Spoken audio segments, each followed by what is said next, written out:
اللہم صلی علی سیدنا و مولانا محمد و بارک وسلم۔ تمام بھائی محبت کے ساتھ ادب و احترام کے ساتھ درود شریف پڑھیں۔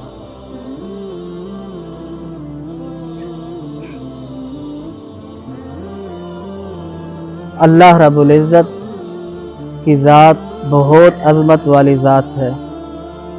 اللہ رب العزت اس ساری کائنات پر حکم چلانے والی ذات ہے۔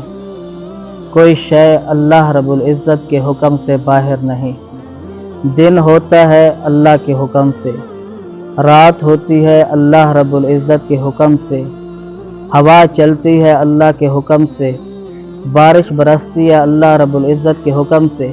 ساری کائنات اللہ کی محتاج ہے، اللہ کی ذات کسی کا محتاج نہیں ہے۔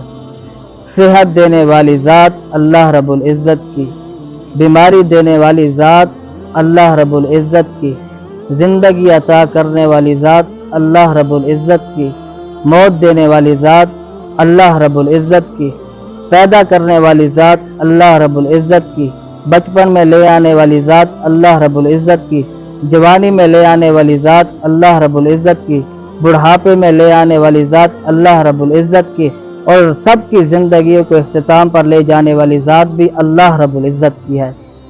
ہر شے پر اللہ رب العزت کا قبضہ ہے، کنٹرول ہے، کوئی چیز اللہ رب العزت کے حکم سے باہر نہیں۔ اللہ رب العزت نے اپنے پیارے حبیب صلی اللہ تعالی علیہ وسلم کو بھیجا، اور اللہ رب العزت نے اپنا نبی، اپنا رسول بھی عظمتوں والا اور شان والا بھیجا، جس کو اللہ رب العزت نے امام الانبیاء بنایا، خاتم الانبیاء بنایا، افسر الانبیاء بنایا، رحمت للعالمین صلی اللہ تعالی علیہ وسلم بنایا۔ آپ علیہ الصلوۃ والسلام کو رب نے جو امت دی، وہ امت بھی تمام امتوں کی سردار، اور اللہ رب العزت نے جو اپنے محبوب صلی اللہ تعالی علیہ وسلم کو قرآن پاک عطا فرمایا، وہ بھی تمام کتابوں کی سردار کتاب۔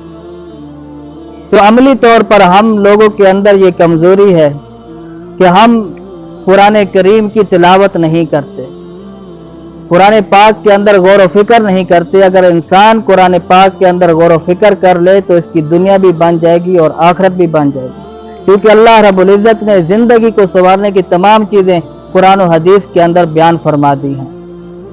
پہلے لوگوں کے پاس بیٹھا جائے تو بتاتے ہیں کہ لوگ گھروں کے اندر جو افراد ہوتے تھے، چاہے وہ مرد ہیں، عورتیں ہیں، مائیں ہیں، بہنیں ہیں، بیٹیاں ہیں، وہ کوئی کام نہیں کرتے تھے جب تک قرآن پاک کی تلاوت نہ کر لی جائے۔ گھروں کے اندر قرآن پاک کی تلاوت کا اہتمام تھا۔ شیر خوار جو بچے تھے، ماں کی گود کے اندر بچے موجود تھے، جب وہ بیدار ہوتے تو وہ اپنے ماؤں کو، بہنوں کو جو ہے وہ تلاوت کے اندر مشغول ہوتے دیکھتے تھے۔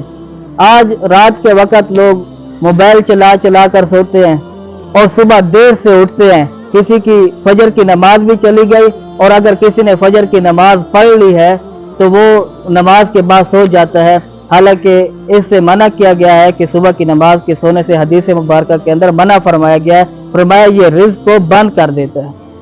اور یہ بھی یاد رکھے کہ قرآن پاک اللہ کا کلام ہے، اور یہ تمام ذکر میں سے افضل ذکر ہے، اللہ کی یاد ہے۔ اور یہ بھی یاد رہے آپ کو کہ اللہ رب العزت کسی بات کی طرف اتنی توجہ نہیں فرماتے جتنی اپنے نبی علیہ الصلوۃ والسلام کی خوشلہانی کے ساتھ قرآن پاک پڑھنے کی طرف توجہ فرماتے ہیں۔